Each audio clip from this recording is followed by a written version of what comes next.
Welcome to History Empire, where the greatest civilizations, legendary figures, and forgotten stories come alive. So sit back, relax, and let history guide you on tonight's unforgettable journey. Tonight, we travel far from the comforts of home, out across an endless sea of grass, where the wind never truly stops blowing and the sky feels larger than anywhere else on Earth. This is the Mongolian steppe, a place of brutal winters and blazing summers, where survival depended on horses, herds, and the loyalty of one's clan. It was here, along the banks of the Onon River, sometime around the year 1162, that a child was born who would one day reshape the map of the known world. His name was Temujin. There was little about his birth that seemed to promise greatness. His father, Yesige, was a minor chieftain of the Borjigin clan, a man of modest standing among the many tribes that wandered the grasslands. Legend says that Temujin arrived into the world clutching a small clot of blood in his tiny fist, an old omen the Mongols believed marked a child destined to become a great warrior. Whether or not the tale is true, it is fitting, for the boy's early life would be defined not by comfort, but by struggle. The Mongol tribes of this era were not united. They were scattered clans, often at war with one another, bound together loosely by blood, marriage, and shifting alliances. Loyalty could be a matter of survival one day and betrayal the next. It was a hard world for anyone, and harder still for a boy who would soon lose the only protection he had. When Temujin was about 9 years old, his father took him on a journey to arrange his marriage, as was tradition, to a girl named Bort from the Ongirat tribe. It was during the return journey that tragedy struck. Yesige stopped among a group of Tartars, old enemies of his people, and unknowingly accepted their hospitality. They recognized him, and fearing revenge for past conflicts, they poisoned his food. Yesige made it home, but he did not survive long. Within days, he was dead. For most families, the loss of a father was devastating enough. But for Temujin's family, it was catastrophic. Without Yesige's authority to hold the clan together, the tribe abandoned his widow, Holan, and her children. They took the herds, the horses, nearly everything that sustained life on the steppe, and rode away, leaving a mother and her young sons to fend for themselves on the open grassland. It is difficult to imagine the fear and desperation of those years. Holan, a woman of remarkable strength, refused to let her children starve. She led them to forage for roots, hunt small animals, and fish in the rivers, surviving on whatever the land could offer. Temujin grew up not in the halls of a chieftain, but in near poverty, learning early that the world offered no guarantees and no mercy to those who could not protect themselves. It was in these harsh years that the seeds of his character were planted. He learned patience. He learned the value of loyalty, precisely because he had felt its absence so sharply. He also learned, in a moment that would foreshadow the ruthlessness of his later life, the cost of betrayal within his own family. As a young boy, Temujin quarreled with his half-brother, Begtur, over the division of food, a dispute that escalated into violence. Temujin and his full brother Kasar killed Begtur, an act that horrified his mother but revealed, even in childhood, the fierce and unyielding will that lived inside him. Life did not grow gentler as he grew older. At one point, a rival clan captured Temujin and forced him into servitude, fitting him with a wooden kang, a heavy restraint locked around his neck and wrists. He was a prisoner, stripped of freedom, and by all appearances, a young man whose story might have ended there, forgotten among the countless others who vanished into the harshness of steppe life. But Temujin was not so easily broken. With the help of a sympathetic guard, he escaped, hiding in a river and using a hollow log to breathe, evading his captors until he could slip away into the night. This escape marked something in Temujin beyond mere survival. It was a signal, perhaps the first, that this young man possessed an extraordinary will, a refusal to accept the fate the world seemed intent on giving him. He returned to his mother and siblings, and slowly, patiently, began to rebuild what had been lost. He gathered a small number of loyal followers, men who saw in him not the son of a fallen chieftain, but a leader worth following. It was also around this time that he sought out Bort, the girl to whom he had been betrothed as a child. Their marriage would become one of the most important partnerships of his life, offering him not only companionship but also a crucial alliance with her family and tribe. Bort would remain his principal wife and closest confidant for the rest of his days, standing beside him even in the darkest moments still to come. For soon after their marriage, tragedy struck again. A rival tribe, the Merkits, raided Temujin's camp and abducted Bort. It was a moment of profound humiliation and grief, but also one that would push Temujin toward alliances that would shape the rest of his life. He turned to Torul, a powerful chieftain of the Karait tribe who had once been sworn brothers with his late father, and to Jamuka, a childhood friend who was himself becoming a formidable leader among the Mongols. Together, these allies helped Temujin rescue Bort, a victory that did more than restore his family. It announced to the scattered tribes of the steppe that Temujin was no longer merely a boy who had survived hardship. He was becoming a man capable of building alliances, waging war, and, though few could have known it yet, uniting a people who had spent generations divided against each other. As we leave young Temujin here, standing at the edge of his transformation, take a slow breath and let the vast quiet of the steppe settle over you. The story of the man who would become Genghis Khan is only beginning, and there is still so much more to uncover in the chapters ahead. Rest now, and let the wind of the grasslands carry you gently towards sleep. When we left Temujin, he had just rescued his wife Bort from the Merkit tribe, an act made possible through his alliance with Torul, Khan of the Karait, and his blood brother Jamuka, a friend from childhood who now led a following of his own. For a time, the two young leaders rode together, their camps joined as one, their friendship remembered fondly in the old sworn brotherhood tradition of the steppe, known as Anda. They shared meat, exchanged gifts, and by all accounts genuinely cared for one another. But the steppe rarely allowed such peace to last. As months passed, subtle tensions began to surface between them. Jamuka, it seemed, favored a more rigid, traditional structure of nobility, where those born into aristocratic lines held authority simply by birth. Temujin, shaped by his years of hardship and loss, saw things differently. He began to value loyalty and ability over bloodline, drawing followers not because of their family name, but because of their skill, their courage, and their devotion to him personally. This philosophy would become one of the defining principles of his later rule, but in these early years, it created a quiet rift between the two friends. The final break came gradually, without a single dramatic betrayal, but through a slow accumulation of differences. Eventually, Temujin and his followers separated from Jamuka's camp, each going their own way. It was a peaceful parting on the surface, but it marked the beginning of what would become one of the most consequential rivalries in Mongol history. Freed from Jamuka's shadow, Temujin's own authority began to grow. Warriors who had once followed other leaders started to gather around him, drawn by his reputation for fairness and his willingness to reward loyalty generously, regardless of a man's origin or social standing. In an age when tribal leaders often hoarded plunder for themselves and their noble relatives, Temujin distributed spoils among his men, earning a devotion that would prove unbreakable in the years ahead.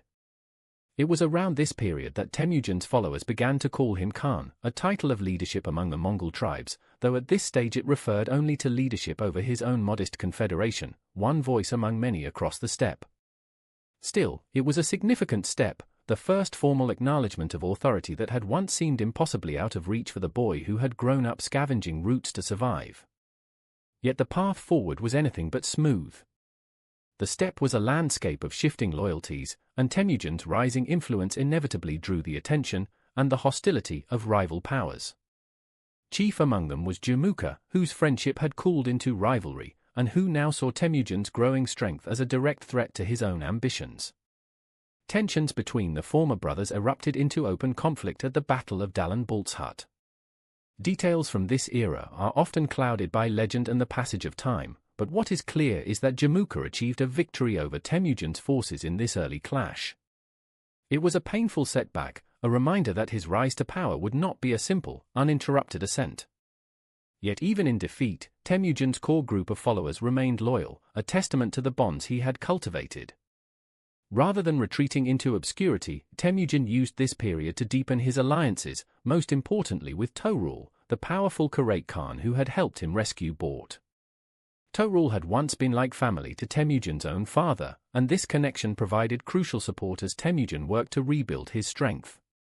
Together, they campaigned against other rival tribes across the steppe, including the Tartars, the very people responsible for poisoning Temujin's father so many years before. The victory over the Tatars was more than military success. It was a form of justice, closing a painful chapter of loss that had shaped Temujin's earliest years. Through these campaigns, Temujin proved himself not only a capable warrior but a shrewd strategist, someone who understood that victory on the battlefield meant little without the ability to hold together the loyalty of the men who had fought beside him. He began to reorganize his forces in ways that broke from old tribal customs, placing skilled commanders in positions of authority based on merit rather than birthright, and binding his warriors to him personally rather than to their original clans. This was a quiet revolution taking place amid the noise of steppe warfare, one that would eventually transform the fractured Mongol tribes into something the world had never seen before. As his power grew, so too did the complexity of his relationships. To'rul, though a valuable ally, was not without his own ambitions, and the alliance between them, though strong for a time, carried within it the seeds of future conflict. Meanwhile, Jamuka continued to gather support from those who resented Temujin's unconventional rise, setting the stage for a rivalry that would eventually force the steppe to choose between two very different visions of leadership. For now, though, let us pause here, at this quiet turning point in Temujin's life. He has weathered defeat, avenged old wounds, and begun to build something larger than himself, a following bound not by blood, but by loyalty freely given. The wind moves softly across the grass tonight, carrying with it the echoes of ancient hoofbeats and distant campfires. Let your mind rest easy, knowing that even amid struggle, this is a story of resilience. We will continue Temujin's journey in the chapter ahead, but for now, allow yourself to drift gently into sleep. By this point in our story, Temujin had rebuilt his strength through years of careful alliance building and hard-won battles. His bond with To'rul, the powerful Genghis Khan, had brought him protection and support during his most vulnerable years. But as any student of history knows, alliances built on mutual convenience rarely last forever, especially when one partner begins to eclipse the other in strength and ambition. To'rul had an adopted son and heir named Sengum, who watched Temujin's rise with growing unease. Where To'rul had once seen in Temujin a useful ally and perhaps even a surrogate son, Sengum saw a dangerous rival, a man whose influence among the Karaite's own warriors was beginning to rival that of the ruling family itself. Sengum began to whisper doubts into his father's ear, suggesting that Temujin's ambitions extended far beyond mere partnership, that he sought, in time, to replace the Karaite leadership entirely. Jamuka, ever present in the background of Temujin's story, saw an opportunity in this growing suspicion. Having never fully recovered from his earlier rivalry with his former blood brother, Jamuka allied himself with Sengum, feeding the flames of doubt and encouraging To'rul to turn against Temujin before it was too late. The betrayal, when it came, was swift and nearly fatal. To'rul, persuaded by Sengum and Jamuka, agreed to a plan to eliminate Temujin under the guise of a marriage proposal meant to unite their families. Temujin, though cautious by nature, nearly walked into the trap. Fortunately, warning reached him just in time through loyal followers who had learned of the plot, allowing him to escape before the ambush could be sprung. What followed was one of the most difficult periods of Temujin's adult life. Caught off guard and without time to gather his full strength, he suffered a serious defeat at the hands of To'rul's forces at the Battle of Kalakaljid Sands. His army was scattered, and Temujin himself was forced to flee with only a small band of loyal followers, retreating to the muddy waters of Lake Baljuna. It was here, in this moment of near-total collapse, that one of the most famous episodes of his life took place, an event Mongol tradition would remember as the Baljuna Covenant. Surrounded by hardship, with little food or comfort to offer, Temujin gathered his remaining followers, who came from a striking mix of backgrounds and beliefs, including Mongols, Muslims, Christians, and others. Drinking the muddy water of the lake together, as no finer refreshment was available, they swore an oath of loyalty to one another, vowing to share in whatever future awaited them, whether triumph or ruin. This moment reveals something essential about the man Temujin was becoming. Even at his lowest point, stripped of most of his army and facing seemingly insurmountable odds, he inspired a devotion in his followers that transcended tribe, religion, and background. It was this quality, perhaps more than any tactical brilliance, that would ultimately allow him to unite the fractious peoples of the steppe under a single banner. From this low point, Temujin began the slow, difficult work of rebuilding once again. he reached out to scattered allies, rallied warriors who still believed in his cause, and began plotting his response to Torul's betrayal. When the moment came, his strike was swift and decisive. In a surprise attack, Temujin's forces overwhelmed Torul's camp, catching the Karait leadership unprepared. Torul himself fled the battle, only to be killed shortly afterward by a rival tribe who failed to recognize the once powerful Khan. With Torul's defeat, the Karait Confederation, one of the most powerful forces on the steppe, effectively collapsed, and much of its strength, including many of its warriors, was absorbed into Temujin's growing following. It was a stunning reversal of fortune, transforming Temujin almost overnight from a nearly defeated fugitive into the dominant power among the Mongol tribes. Jamuka, meanwhile, continued to resist, gathering what remaining support he could find among tribes still wary of Temujin's growing dominance. But with each passing season, fewer and fewer leaders were willing to stand against a man whose reputation for both military skill and personal loyalty had grown so formidable.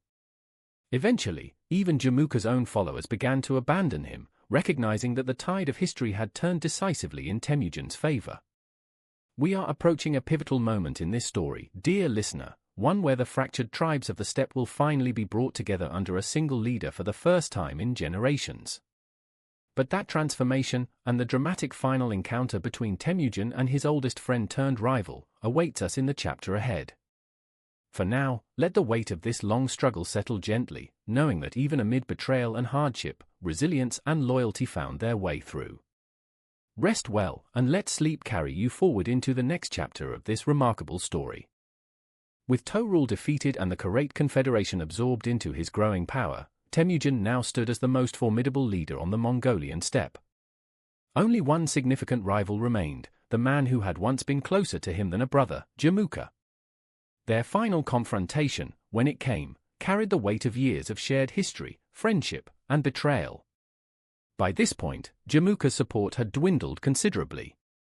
Many of the leaders who had once rallied to his cause, seeing the writing on the wall, quietly defected to Temujin, drawn by his growing reputation and the promise of security that came with joining the winning side. In one final battle, Temujin's forces overwhelmed what remained of Jamuka's coalition, and Jamuka himself was eventually captured, betrayed in the end by his own remaining followers, who hoped to win favor with Temujin by delivering their former leader. What followed has become one of the most poignant moments in Mongol oral history. According to tradition, Temujin offered Jamuka the chance to rejoin him, to set aside their rivalry and once again become sworn brothers united in purpose. Jamuka, whether from pride, exhaustion, or a genuine understanding that two suns could not share the same sky, declined. He asked instead for a noble death, one without bloodshed, in keeping with Mongol custom for those of high status. Temujin granted this request, and Jamuka's life came to an end, closing a chapter of friendship and rivalry that had shaped much of Temujin's early journey. With his last significant rival gone, Temujin's authority over the steppe was now virtually unchallenged. In the year 1206, near the sacred waters of the Onon River where he himself had been born decades earlier, a great assembly of Mongol and Turkic tribal leaders gathered, an event known as a Kurultai. Here, before the assembled chieftains, warriors, and shamans of the united tribes, Temujin was proclaimed universal ruler of all the Mongol peoples. He took the title that would echo through history, Genghis Khan, often translated as universal ruler or oceanic ruler, a title reflecting the boundless scope of the authority he now held. This moment represented far more than a change in title. For the first time in living memory, the endless, warring tribes of the steppe, the Merkits, Tartars, Karaits, Naimans, and Mongols themselves, were united under a single ruler, bound not by blood, but by shared loyalty to one man's vision of order and strength. It was an achievement that many at the time would have considered impossible, a feat of unification that few rulers before him had managed across such a vast and fiercely independent population. Genghis Khan wasted little time in consolidating this newfound unity into lasting structure. Recognizing that old tribal loyalties could easily reignite old conflicts, he reorganized Mongol society along entirely new lines. Rather than allowing warriors to remain grouped by their original clan or tribe, he redistributed them into new military units based on a decimal system, groups of 10, called an arban, organized upward into units of 100, 1,000, and 10,000. leadership of these units was granted based on merit and proven loyalty, not inherited status, ensuring that ambitious and capable men, regardless of their birth, had a path to advancement within his growing empire. This restructuring achieved something remarkably clever. By breaking apart the old tribal groupings and mixing warriors from different backgrounds into new units, Genghis Khan effectively dissolved the ancient rivalries and grudges that had fueled generations of steppe warfare. Loyalty was now directed upward, toward the Khan and the empire itself, rather than sideways toward one's original clan. It was a masterstroke of social engineering that provided the foundation for the extraordinary conquests still to come. Alongside this military reorganization, Genghis Khan also began establishing a code of law known as the Yasa, a set of principles governing behavior across his growing empire. Though much of the Yasa's exact content has been lost to history, surviving accounts suggest it emphasized loyalty, discipline, and, notably for the era, a surprising degree of religious tolerance, allowing subjects of different faiths to practice freely so long as they remained loyal to Mongol rule. He also formalized a personal bodyguard known as the Keshig, an elite unit drawn from the sons of loyal commanders and allied leaders, who served both as protection for the Khan and as a training ground for future military and administrative leaders. This institution would prove crucial in maintaining loyalty and competence throughout the following decades of Mongol expansion. As we close this chapter, dear listener, take a moment to appreciate the scale of what has just occurred. A boy who once foraged for roots on an abandoned patch of grassland has become the singular ruler of a vast and newly unified people. Yet even now, this remarkable rise represents only the beginning. The armies gathering under Genghis Khan's banner are about to turn their attention toward the great civilizations beyond the steppe, and the world itself is about to change forever. Let your breathing slow, let the vastness of the grassland settle around you once more, and rest easy knowing there is still so much more of this extraordinary journey ahead. To understand how a nation of nomadic herders came to conquer more territory than any empire before or since, we must look closely at the tools, tactics, and philosophy that made the Mongol army perhaps the most effective fighting force the world had ever seen. This was not simply a matter of numbers or brute force. In fact, the Mongols were almost always vastly outnumbered by the settled civilizations they conquered. Their success rested instead on discipline, mobility, and an almost ruthless dedication to strategic innovation. At the heart of Mongol military power was something every child of the steppe grew up mastering: the horse. From the earliest years of life, Mongol children learned to ride, often before they could walk steadily on their own 2 feet. This lifelong relationship with horses gave Mongol warriors a level of mobility that settled civilization simply could not match. Each warrior typically brought several horses on campaign, allowing them to switch mounts and maintain relentless speed over vast distances, covering ground that would exhaust the armies of China, Persia, or Europe. This mobility was paired with extraordinary skill in mounted archery. Mongol warriors trained from childhood to fire composite bows while riding at full gallop, a skill requiring years of practice but capable of devastating enemy formations from a distance before they could ever close for hand-to-hand combat. These bows, crafted from layers of horn, wood, and sinew, were remarkably powerful for their size, capable of outranging many of the bows used by rival civilizations. Genghis Khan's genius lay not merely in commanding warriors skilled in these traditional steppe arts, but in organizing them into a cohesive, disciplined force unlike anything the world had seen. The decimal system we discussed in the previous chapter, dividing forces into units of 10, 100, 1,000, and 10,000, allowed for extraordinary coordination across the battlefield. Commanders could relay orders quickly through this structure, enabling complex maneuvers that required precise timing across thousands of warriors spread over considerable distances. One of the most famous Mongol tactics was the feigned retreat, a deceptively simple strategy that proved devastating against overconfident enemies. Mongol forces would engage an enemy briefly before appearing to break and flee in disorder. Enemy commanders, believing they had achieved victory, would often break formation to pursue the fleeing Mongols, only to find themselves lured into an ambush, surrounded and cut down by warriors who had merely been feigning weakness all along. This tactic required extraordinary discipline to execute convincingly, and its repeated success against numerous civilizations speaks to the rigorous training Mongol warriors underwent. Communication and intelligence gathering were equally central to Mongol success. Before launching any campaign, Genghis Khan and his commanders invested heavily in gathering detailed information about their targets, questioning merchants, travelers, and captured prisoners to understand enemy defenses, political divisions, and vulnerabilities. This careful intelligence work often allowed Mongol forces to exploit internal conflicts within their enemies, striking precisely where resistance was weakest.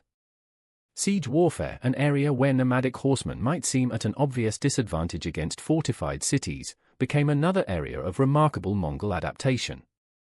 Rather than relying solely on traditional steppe tactics, Genghis Khan actively recruited engineers and specialists from conquered peoples, incorporating siege technology from China and the Islamic world into his forces.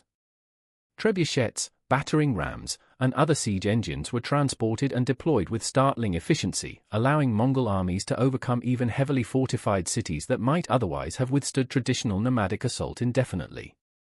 Perhaps most remarkably, Genghis Khan understood that psychological warfare could be just as powerful as any physical weapon. Stories of Mongol brutality towards cities that resisted, often exaggerated deliberately to spread fear, served a strategic purpose.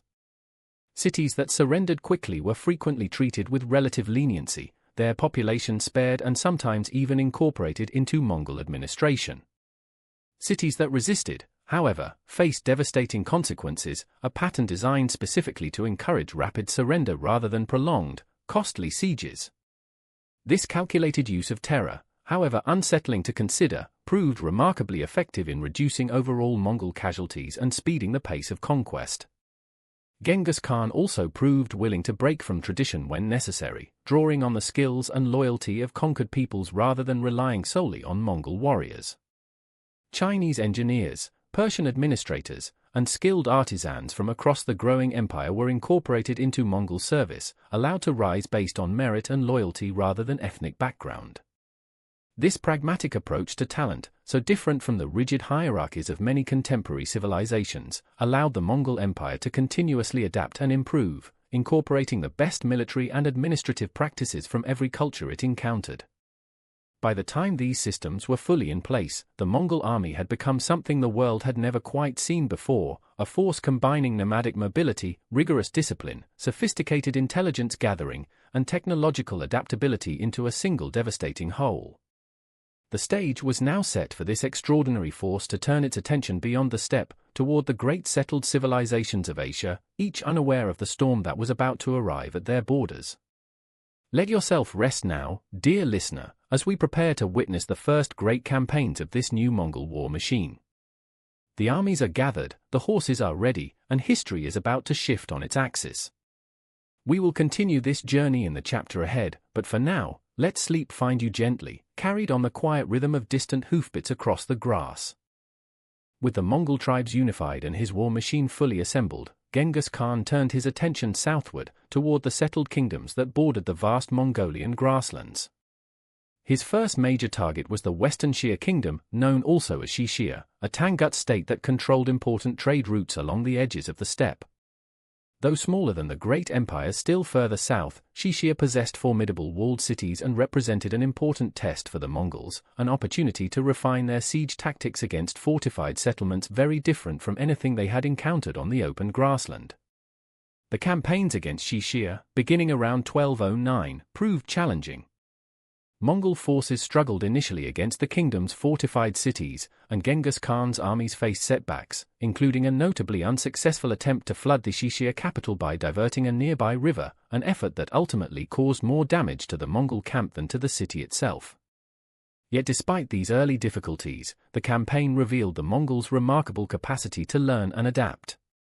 By the campaign's conclusion, the Xixia ruler had submitted, agreeing to pay tribute and provide auxiliary troops for future Mongol campaigns, an early template for how Genghis Khan would deal with conquered peoples throughout his career, offering submission and relative autonomy as an alternative to destruction. With Xixia subdued, at least for a time, Genghis Khan turned his attention to a far more significant target, the Jin dynasty, which controlled northern China and represented one of the wealthiest and most populous civilizations in the entire world. This was no minor undertaking. The Jin possessed massive walled cities, sophisticated administrative systems, and armies numbering in the hundreds of thousands, dwarfing anything the Mongols could field. To many observers of the time, the idea that a confederation of steppe nomads could seriously threaten such a civilization would have seemed absurd. Yet Genghis Khan understood something his opponents often failed to grasp, that raw numbers meant little without cohesion, mobility, and decisive leadership. The Jin dynasty, for all its wealth and population, suffered from internal political tensions and a military structure that, while large, often lacked the discipline and coordination the Mongols had cultivated so carefully. The campaign against the Jin, beginning in 1211, unfolded across multiple years and involved some of the most significant battles of Genghis Khan's career.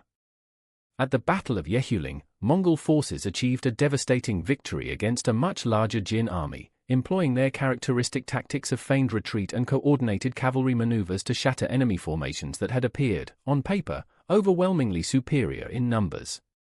This victory opened the path deeper into Jin territory, and city after city began to fall before the advancing Mongol forces.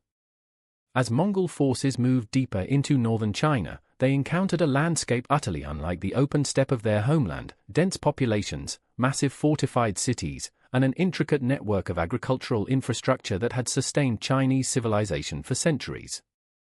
Rather than being overwhelmed by this unfamiliar terrain, Genghis Khan continued the pragmatic approach that had already begun to define his reign, incorporating Chinese engineers, administrators, and military specialists into his growing empire, learning rapidly how to adapt siege warfare and governance to this new and complex environment. The campaign reached a particularly significant moment with the fall of Zhongju, the Jin capital, located near modern-day Beijing, in 1215.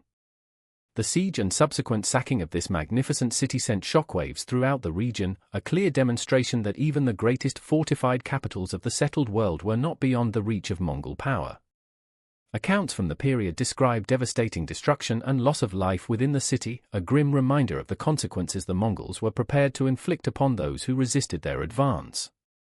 Yet even amid this devastating conquest, Genghis Khan's approach continued to reveal a calculated pragmatism beneath the brutality.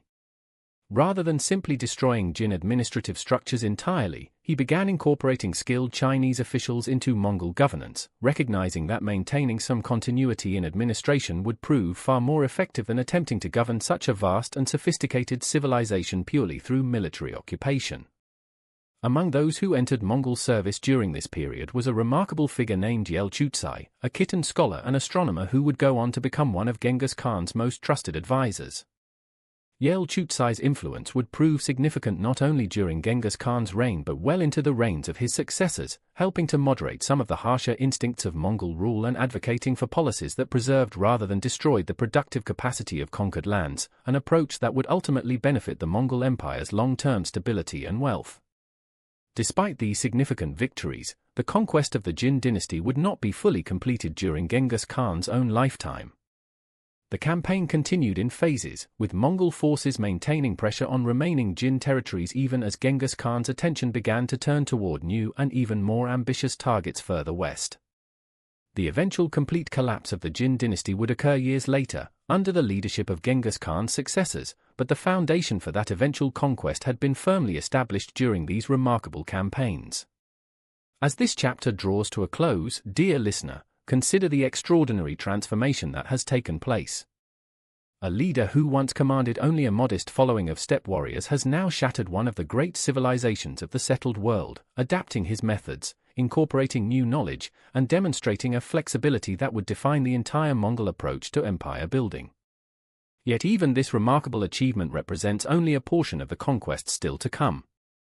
Let your mind rest easy now, drifting alongside the quiet aftermath of these great campaigns, as we prepare in the chapter ahead to follow Genghis Khan's armies even further, toward a conflict that would reshape the very heart of the Islamic world. By the early 1200s, having secured much of northern China, Genghis Khan's attention turned westward, toward the vast and wealthy Khwarezmian Empire, which stretched across much of Central Asia and Persia. This was a sophisticated Islamic civilization, home to magnificent cities like Samarkand, Bukhara, and Urgench, centers of trade, scholarship, and culture that had flourished for centuries along the legendary Silk Road. Initially, Genghis Khan showed little interest in conquering this empire through warfare. Instead, he sought peaceful trade relations, recognizing the immense commercial value of connecting his growing empire to the rich markets of the Islamic world. In an effort to establish these peaceful ties, Genghis Khan sent a large trade caravan to the Khwarezmian city of Otrar, along with an official diplomatic mission. What followed would set in motion one of the most devastating military campaigns in human history. The governor of Otrar, a man named Inalchik, accused the caravan of espionage, seized its goods, and ordered the execution of the merchants, an act of extraordinary provocation against a power whose military reputation was already spreading westward from the conquests in China. Genghis Khan, seeking to avoid immediate war, sent envoys directly to Khwarezmian Shah, Muhammad II, demanding justice for this massacre. In a decision that would prove catastrophic for his own empire, the Shah not only refused this demand but had the chief envoy executed and the others humiliated, shaving their beards, a profound insult in the culture of the time, before sending them back to Genghis Khan. For Genghis Khan, this was an insult that could not go unanswered. According to Mongol tradition, envoys were considered sacred, protected under divine sanction, and their mistreatment represented one of the gravest offenses imaginable. What might have remained a minor regional conflict now became something far larger, a full-scale invasion aimed not merely at punishing Otrar, but at the complete destruction of the Khwarezmian state itself. The campaign that followed, beginning around 1219, revealed the terrifying full scope of Mongol military capability when unleashed without restraint. Genghis Khan divided his forces into multiple armies, employing sophisticated coordinated strategies that struck at different Khwarezmian cities simultaneously, preventing the Shah from concentrating his forces effectively against any single threat. The Shah, despite commanding an army considerably larger than the Mongol forces arrayed against him, made the fatal error of dispersing his troops among numerous fortified cities rather than meeting the Mongols in open battle, a decision that allowed Genghis Khan's forces to besiege and conquer these cities one after another. The fall of Otrar, the very city whose governor had triggered this catastrophic war, came first, followed by devastating campaigns against Bukhara and Samarkand, among the most magnificent cities of the medieval Islamic world. Contemporary accounts, though likely containing some exaggeration, describe scenes of horrific destruction, with populations facing execution, enslavement, or displacement on a massive scale.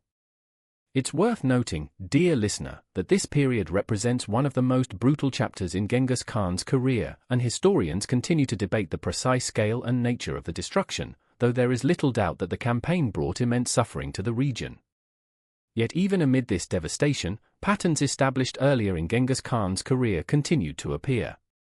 Cities that surrendered without resistance were often treated far more leniently than those that fought back, and skilled artisans, scholars, and administrators were frequently spared and incorporated into Mongol service, their expertise deemed too valuable to destroy even amid otherwise ruthless campaigns. The Shah himself, Muhammad II, fled westward as his empire collapsed around him, pursued relentlessly by Mongol forces under the command of two of Genghis Khan's most talented generals, Jib and Subutai. This pursuit would eventually lead these commanders on an extraordinary journey far beyond the original scope of the campaign, as we shall explore further in a future chapter.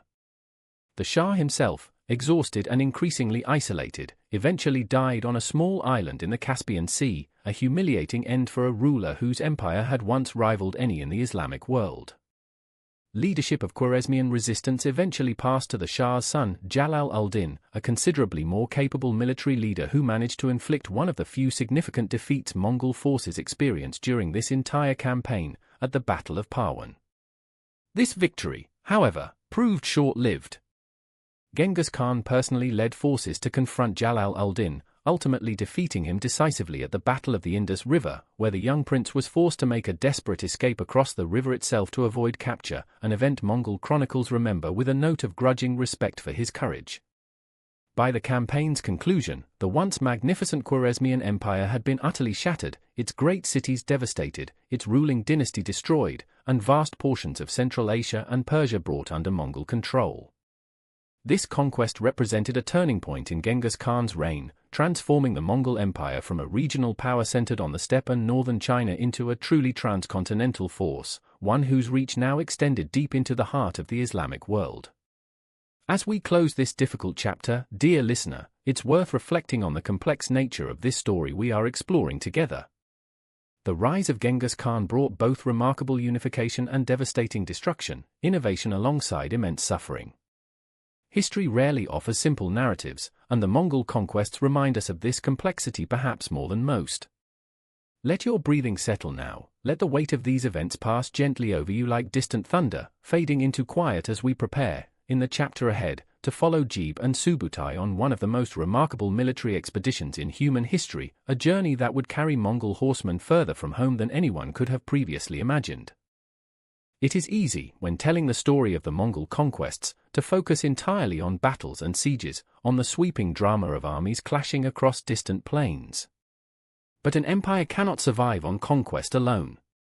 What made the Mongol Empire so remarkably durable, stretching eventually across nearly the entire Asian continent, was not simply the strength of its armies, but the systems Genghis Khan put in place to govern the enormous and diverse territories now under his control.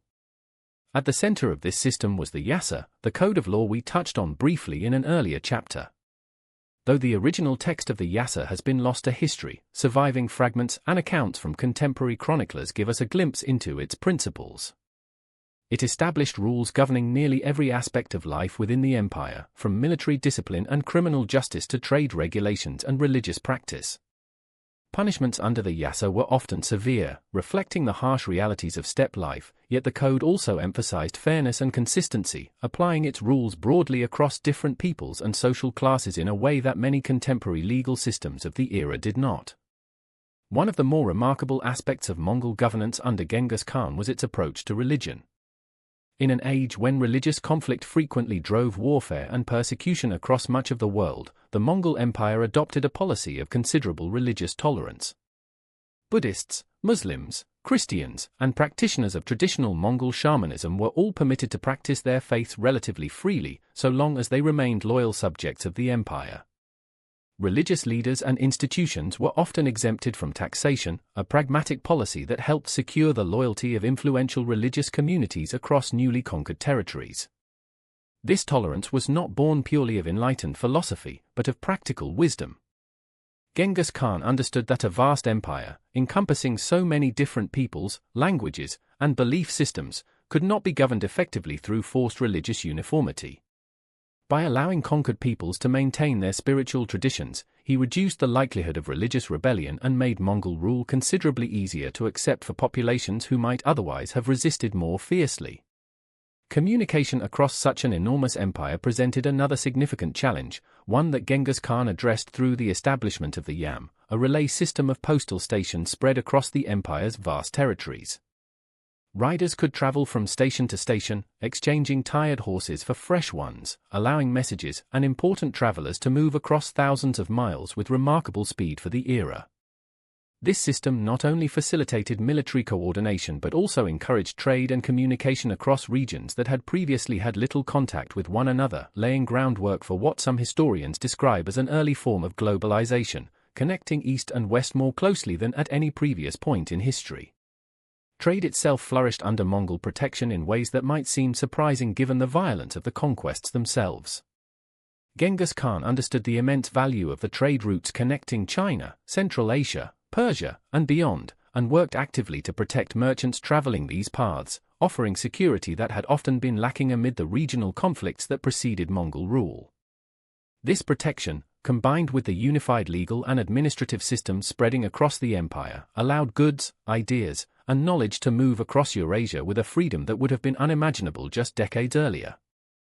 Genghis Khan also demonstrated a consistent pattern of incorporating skilled individuals from conquered populations into his administration, regardless of their ethnic or religious background. We've already met Yel Chutsai, the Khitan scholar who became one of his most trusted advisors, but he was far from alone. Persian administrators, Chinese engineers, Yuga scribes, and numerous other specialists found places within the growing Mongol bureaucracy, their expertise valued above considerations of their origin. This meritocratic approach to governance, while not without its harsh and pragmatic edges, allowed the empire to function with a level of administrative sophistication that pure military conquest alone could never have achieved. The Yuga people, in particular, played a significant role in shaping Mongol administrative practices. Before Genghis Khan's rise, the Mongols had lacked a written script of their own. Following early contact with Yuga scholars, Genghis Khan adopted the Yuga alphabet for writing the Mongolian language, a decision that allowed for more sophisticated record-keeping, legal documentation, and communication across his growing empire, further strengthening the administrative foundations upon which Mongol rule would rest for generations. It's worth pausing here, dear listener, to reflect on the complexity of the man at the center of this story.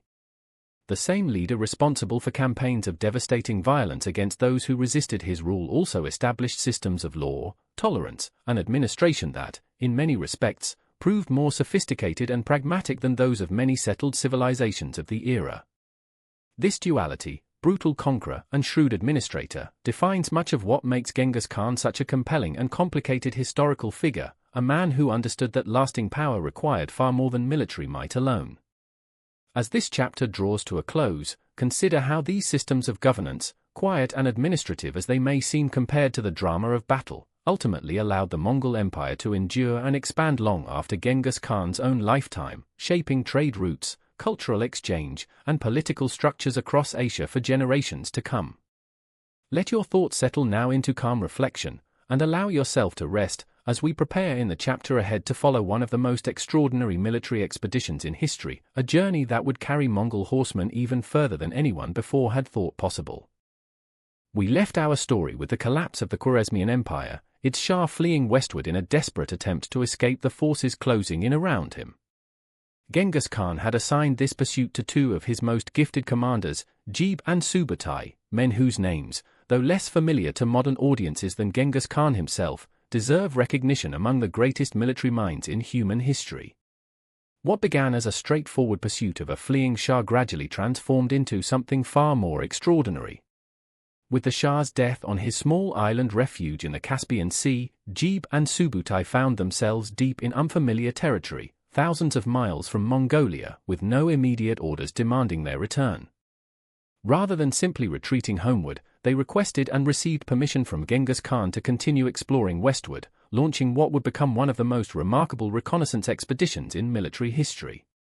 Their journey carried them through the Caucasus Mountains, a formidable natural barrier that many armies of the era considered nearly impassable for large military forces.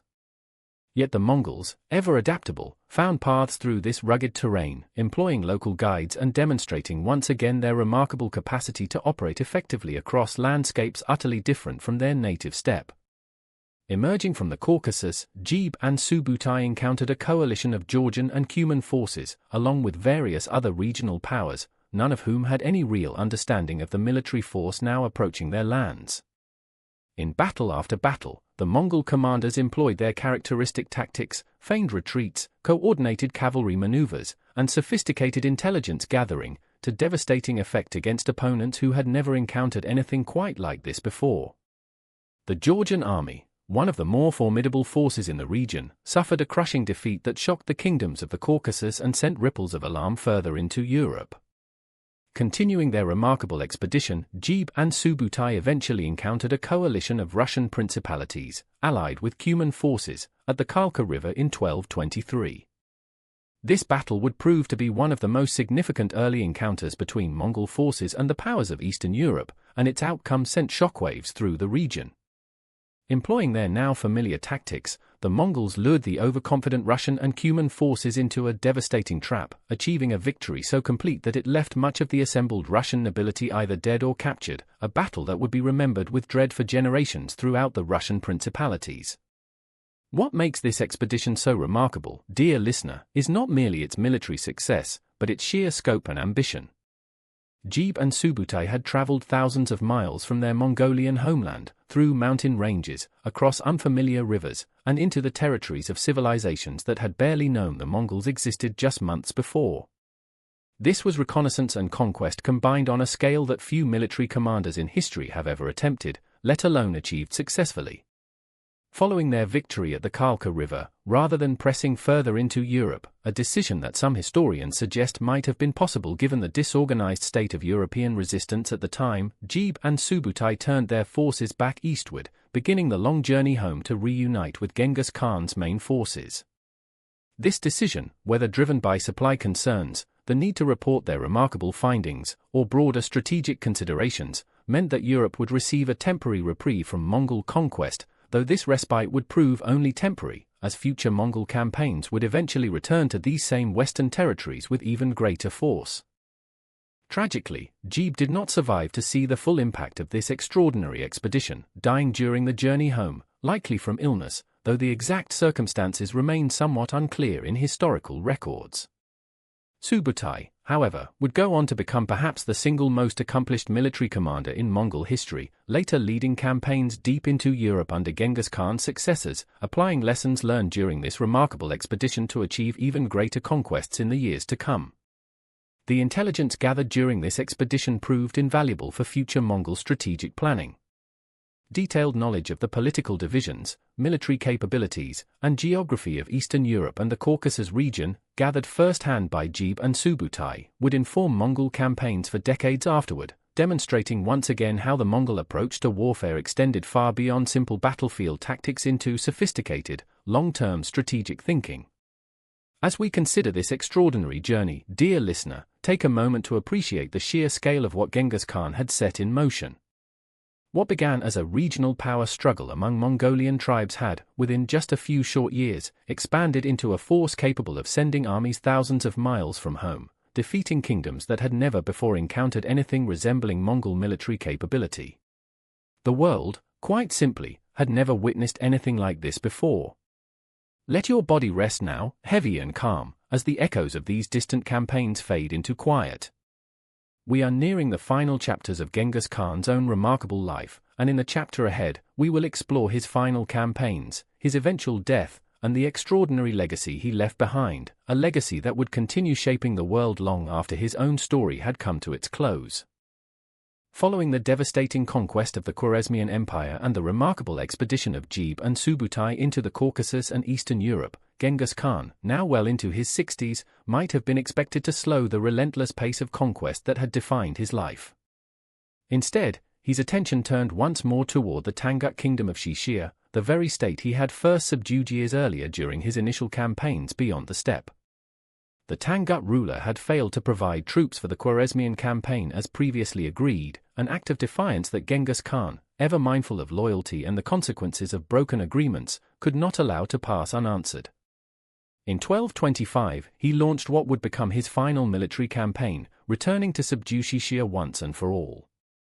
This campaign, though ultimately successful, would also mark the end of Genghis Khan's own remarkable life. According to various historical accounts that differ somewhat in their specific details, Genghis Khan suffered an injury during this campaign, with some traditions suggesting a fall from his horse while hunting, an injury that led to declining health over the following months.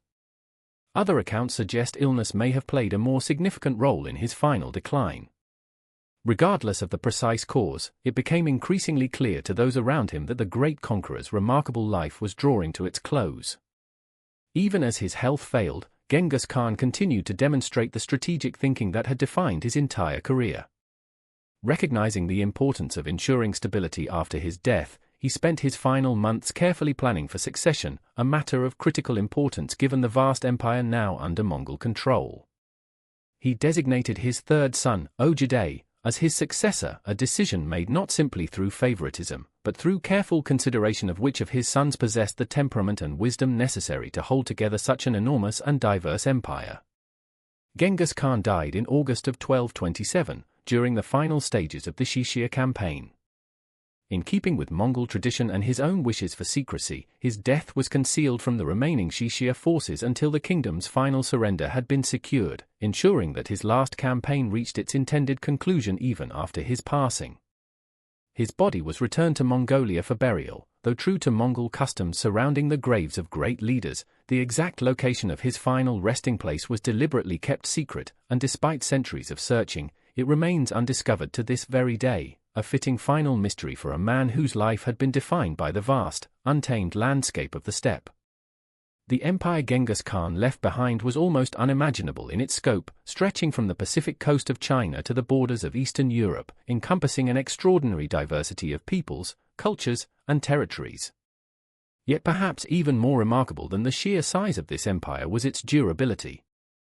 Thanks to the administrative systems, legal codes, and succession planning Genghis Khan had carefully established, the Mongol Empire did not collapse upon his death, as so many conquest-based empires throughout history have done.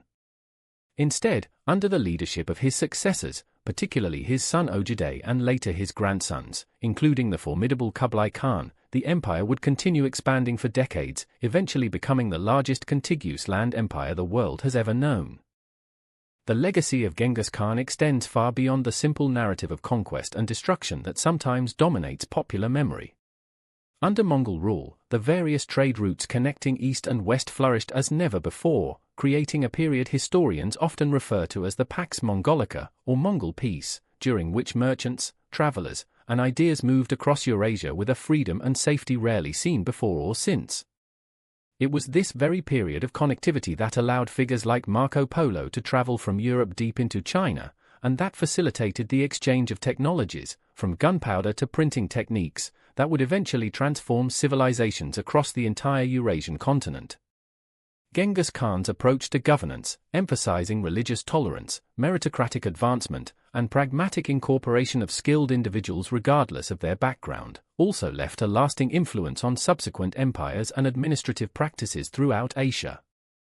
While the violence and devastation of his conquests remain an undeniable and often tragic part of this story, the sophisticated systems he established for governing such a vast and diverse territory represent a genuinely remarkable achievement in the history of statecraft.